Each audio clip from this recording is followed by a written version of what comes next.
पहले 370, उसके बाद ट्रिपल तलाक, फिर राम मंदिर का कोर्ट के जरिए रास्ता साफ और अब देश में सीएए लागू।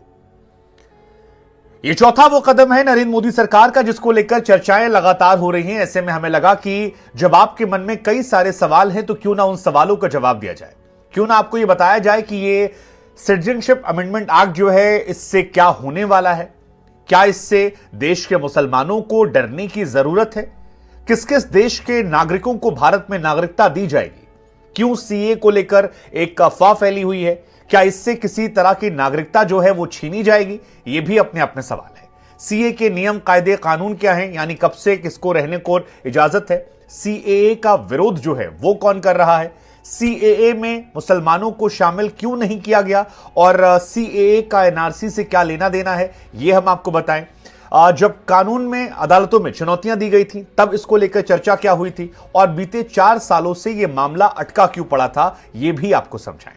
लेकिन ये सारी चीजें आपको बताएं उससे पहले सबसे बेसिक जवाब, सीएए यानी सिटीजनशिप अमेंडमेंट एक्ट, वो एक्ट जो भारत के 3 पड़ोसी देशों में रहने वाले अल्पसंख्यक लोग, जिसमें कि हिंदू, सिख, जैन, पारसी और ईसाई समुदाय के लोग हैं, उनको इंडिया में रहने की नागरिकता देता है। 31 दिसंबर 2014 के पहले अगर आप इंडिया में आए थे तो अब आपको इंडियन, और ये 3 देशों की कहानी है जिसमें पाकिस्तान है, जिसमें बांग्लादेश है, जिसमें अफगानिस्तान आता है। अब सवाल यह है कि इनको ये नागरिकता क्यों दी जा रही है, तो इसका जवाब जो सरकार की तरफ से आया है वो बड़ा साधारण सा है कि जब देश आजाद हुआ था तब बांग्लादेश और पाकिस्तान हिंदुस्तान का हिस्सा हुआ करते थे आजादी के पहले। अफगानिस्तान को भी एक जमाने में हम मानते हैं कि हमारी सीमाएं खुली हुई थी और हम सब एक ही हुआ करते थे। ऐसे में वो तमाम नागरिक जो यहां पर रहते हैं इन 3 देशों में, अगर वो अपने देश में खुश नहीं थे और प्रताड़ित थे या किसी और वजह से इंडिया की तरफ शिफ्ट कर गए थे, चाहे लीगल वे से या शरणार्थी बनके या फिर छिप छिपा कर बेवकूफ बनाकर, और यहां पर वो हैं, तो ये एक्ट उन्हें सम्मानजनक रूप से नागरिकता देने वाला है, यानी कि इज्जत के साथ उनको नागरिकता मिलेगी और उनको इंडिया में फिर से जीवन जीने का मौका मिलेगा as a citizen of India, तमाम कानूनी बाधाओं को हटाकर। दशकों से जो शरणार्थी थे उनको सम्मानजनक रिस्पेक्ट मिलेगी, क्योंकि आप शरणार्थी होते हैं तो आपके पास बहुत सारे राइट्स नहीं होते हैं। अब जब आप इंडिया के नागरिक बन जाएंगे तो इन तमाम देशों से उनके नागरिक अधिकार की सुरक्षा होगी, उनके सांस्कृतिक, उनकी भाषिक, उनकी सामाजिक पहचान की सुरक्षा होगी, और ये उनके लिए और उससे ज्यादा उनकी आने वाली पीढ़ियों के लिए फायदेमंद होगा, जिसमें वो बिजनेस कर सकते हैं, घूम सकते हैं, प्रॉपर्टी खरीद। अब सबसे पहला सवाल कि क्या इससे देश के मुसलमानों को डरना चाहिए? जवाब है नहीं। नहीं इसलिए क्योंकि सीएए से जो जानकारी आई है उसके मुताबिक सीएए से किसी की नागरिकता जाने वाली नहीं है, ये नागरिकता रहेगी, छीनी नहीं जाएगी। मतलब इंडिया का कोई भी सिटीजन जो है उसकी नागरिकता ली नहीं जाएगी, चाहे वो किसी भी धर्म का हो, इवन इंक्लूडिंग मुस्लिम पीपल। दूसरा सवाल कि मुसलमानों को मौका क्यों नहीं दिया गया है, तो इसका जवाब जो सरकार की तरफ से दिया गया है उसके हिसाब से कहा गया है कि क्योंकि बांग्लादेश, अफगानिस्तान और पाकिस्तान, ये तीनों कंट्री जो है ये मुस्लिम कंट्रीज हैं।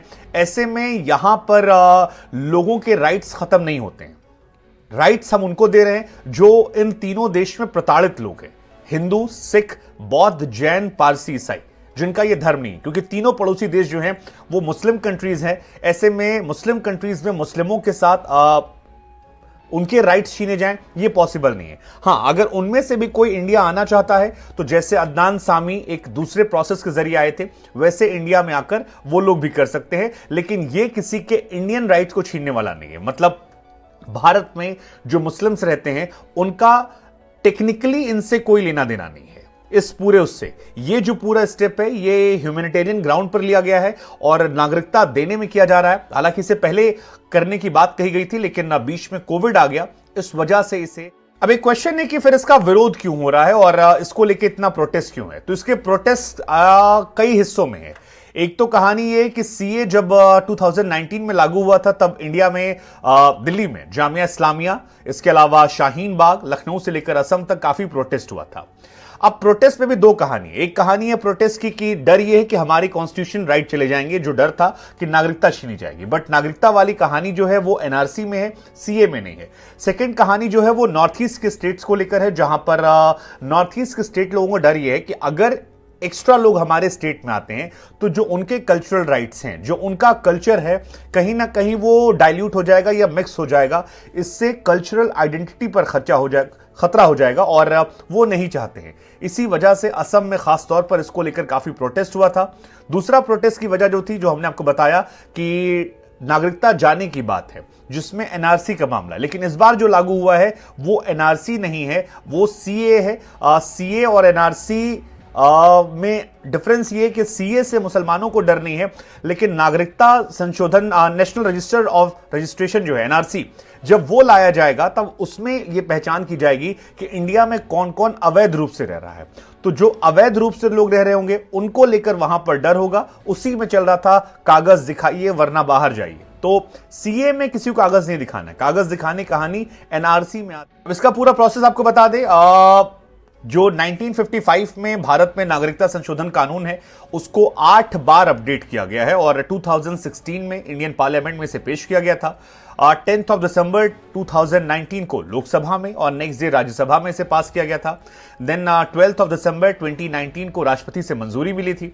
फिर बीच में काफी प्रोटेस्ट हुआ और अब 11 मार्च 2024 को इसे केंद्र सरकार ने सीए की अधिसूचना जारी करते हुए लागू कर दिया है, यानी कि अब वो अप्लाई कर सकते हैं।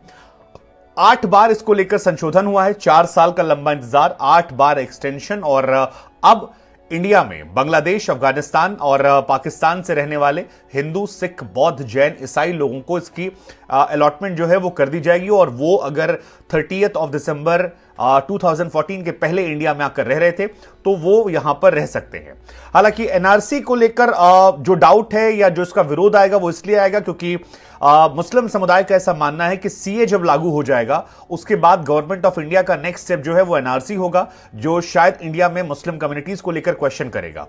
हालांकि केंद्र सरकार ने कहा है कि इससे नागरिकता जाएगी नहीं, लेकिन हम सब जानते हैं कि इंडिया में बहुत बड़ी संख्या में पोस्ट बांग्लादेश वॉर अवैध रूप से लोग आए थे और गवर्नमेंट ऑफ इंडिया उन्हीं की पहचान करके उन्हें बाहर भेजना चाहती है। पाकिस्तान ने भी कुछ दिनों पहले किया था अफगानिस्तान के नागरिकों को लेकर। अब शायद ये अगला